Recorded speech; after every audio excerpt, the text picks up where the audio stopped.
Okay, welcome back. Today I'm talking about Apocalypse Now. I got the 40th anniversary edition that comes with the theatrical cut, the Redux cut, and the final cut. Overall, I like this movie. It's a real classic, but it's not the most rewatchable. The movie is meant to be a grueling descent into madness, and its rewatchability, for that matter, really isn't there, which, unfortunately for me, I watched all three cuts in succession. Right off the top, favorite cuts, the final cut is my favorite.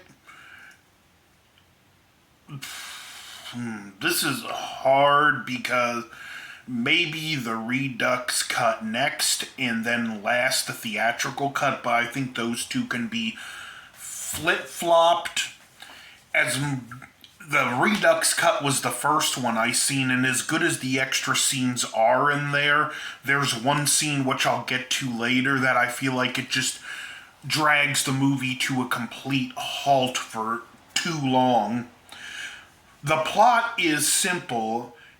A U.S. Army captain played by Martin Sheen is hired to take on a rogue colonel named Kurtz, played by Marlon Brando, and he gets a Navy riverboat to take him upriver into Cambodia to assassinate the colonel, and what proceeds is just a complete descent into madness. The further down the river they go, the darker and more unforgiving everything gets, and the film is occasionally punctuated by the narration by Martin Sheen, and as he reads notes and journal entries and stuff they have from Kurtz and gets an understanding of the man, and we get to see slowly that their kind of takes on the war are starting to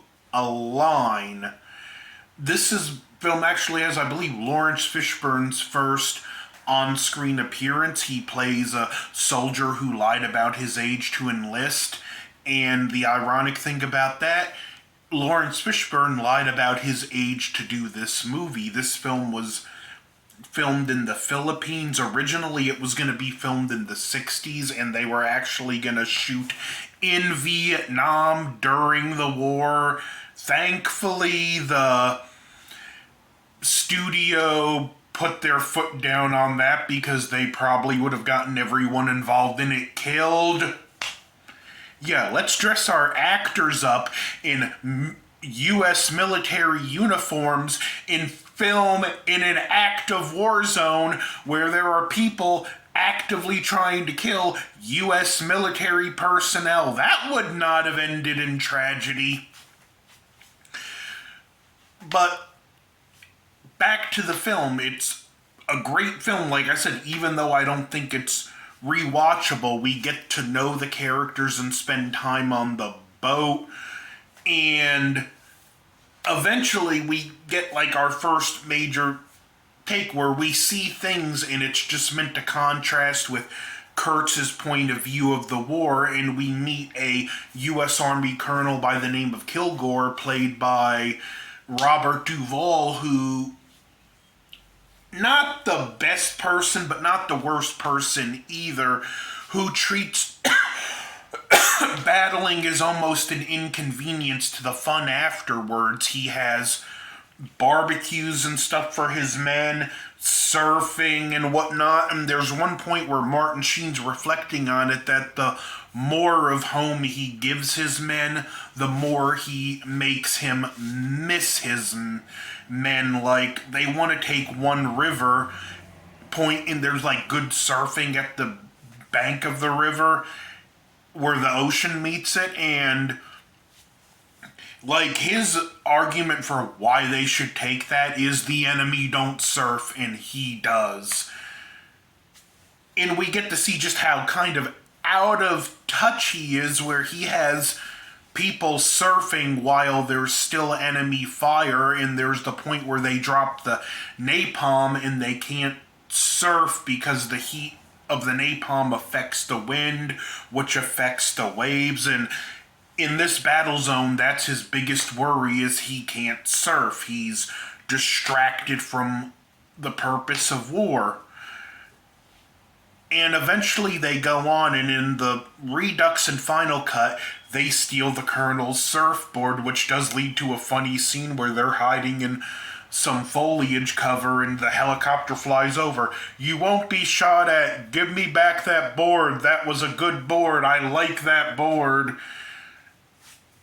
And they go downriver, and eventually they go to a USO show where they have women putting on a performance. And there is one nice moment I like in this scene where, again, Martin Sheen's reflecting and he goes, basically, this is R&R for us. For the enemy, his idea of R&R is cold rice and some rat meat. For him, there's only two ways home, death or victory. And you can see he's starting to see there's just too many distractions to fight this war. As well as we're getting to see some hostile, like, not everyone is really liking Martin Sheen's character. Lawrence Fishburne, and the boat captain especially, you can tell he don't like him. We get one scene where they stop a riverboat to examine, and Martin Sheen orders them not to inspect. We have to do our mission. It leads to one person panicking and all the civilians on the boat being killed, and it's just because she was trying to hide a dog she didn't want taken, which they take the boat, and Martin Sheen actually shoots the one survivor because they don't need to take her to medical. He needs to continue his mission. Nice. It was a great scene. Now, there is one scene, and it's why I'm not sure whether I like the theatrical or Redux cut better. There's a scene where they go to this medical unit, and it does have good things. Like, it shows how messed up the war effort is, in that the commander was killed months ago and they haven't been replaced, and he, for 2 barrels of diesel fuel, Martin Sheen buys them all time with the girls from the USO show. In this scene, it freezes the plot to a halt. It accomplishes nothing, it says nothing, it wastes time, it spins its wheels in the mud. But there's also another great scene where they're at a French plantation, and how the owner talks about how, we're gonna fight for this because it's ours. Like, it's a real great tragic scene, and I've watched this movie 3 times. I've seen this scene twice now, and it's the best added scene in the film to me. Eventually, and they have other stuff go on. They get to this bridge. There's a great scene there with this soldier who, he would have been one of Kurtz's men easily. Like, there's a radio playing and he hears an enemy, and he actually shuts the radio off, listens for the enemy, fires his grenade, and kills him. We get Lawrence Fishburne killed because one of the guys is just acting an idiot. He pops a smoke grenade, which gives away their position, and he gets shot. Later on, the captain of the riverboat gets impaled with a spear, and he actually tries to pull Martin Sheen onto the spear and take him out with him so his men can survive. And that's when he spills the beans about what they're trying to do. They eventually get to the Kurtz compound, and we meet Dennis Hopper, who filmed all of his scenes high out of his mind on coke, and apparently him and Marlon Brando didn't get along because Marlon Brando thought he was unprofessional. Keep in mind, Marlon Brando did not read Heart of Darkness, which this film was based on, nor did he read the script, and he showed up to shooting out of shape and said he wasn't going to work a day longer than he was contracted. So yeah, talk unprofessional. The best thing they had to do was just turn the camera on him and hope for the best. They even had to reshoot the ending because of him. And we get to where Martin Sheen gets captured and just kind of imprisoned, and this is just part of a brainwashing process. He kills one of the guys on the riverboat while the other guy kind of acclimates into the compound. And then we get to talk and we get to know Kurtz, and he tells a story of they inoculated a bunch of kids at a village for polio, and this guy was screaming at them. They came back a few days later. The enemy had chopped all the arms off of the kids that were inoculated, and he said he screamed, he cried like a grandmother. Then it hit him like a diamond bullet through the forehead. The will to do something like that, to do it without compassion, without remorse, that it was the thing that needed to be done. And he knew the enemy, we couldn't beat them as we were then.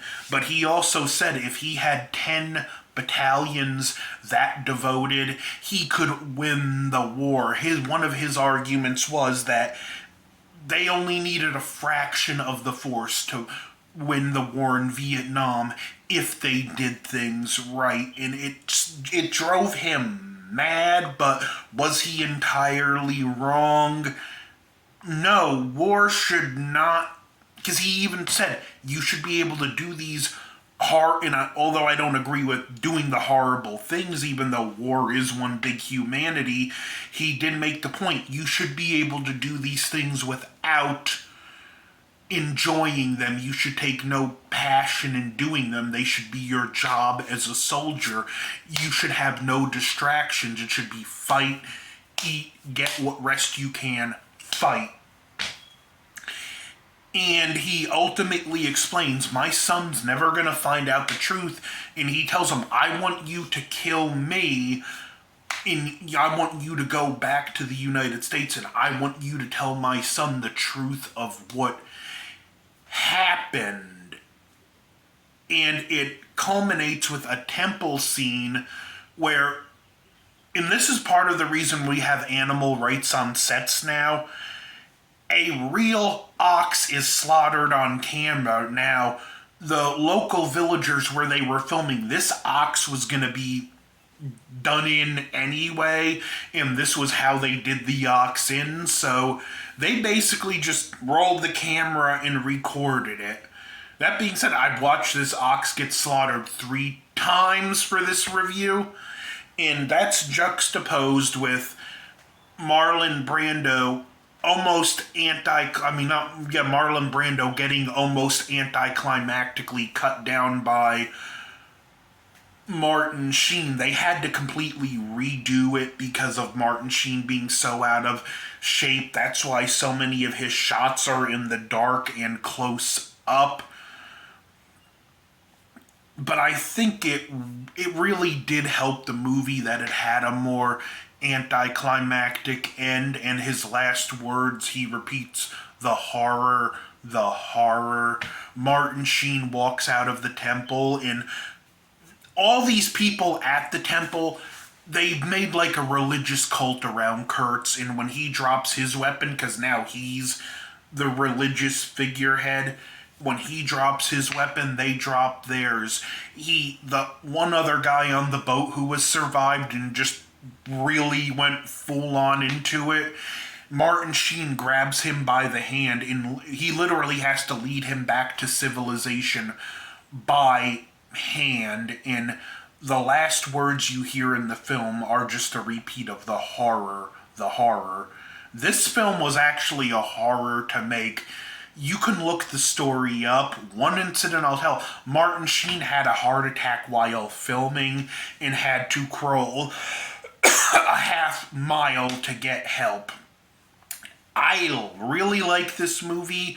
I think it's an all-time classic. That being said, it was not meant to be watched in the way I watched it, and I don't want to watch it again for a very long time, but If you haven't seen it, Apocalypsenow, look for this 6-disc version. And look at how beautiful the cover art is. And yet, for the Jaws 45th 4K, they made something that looks like it was made in Photoshop in less than 5 minutes. Definitely get this version if you're curious. Beautiful cover art, which actually folds out and it has images of the Kurtz compound. So, like, share, comment, subscribe, over and out.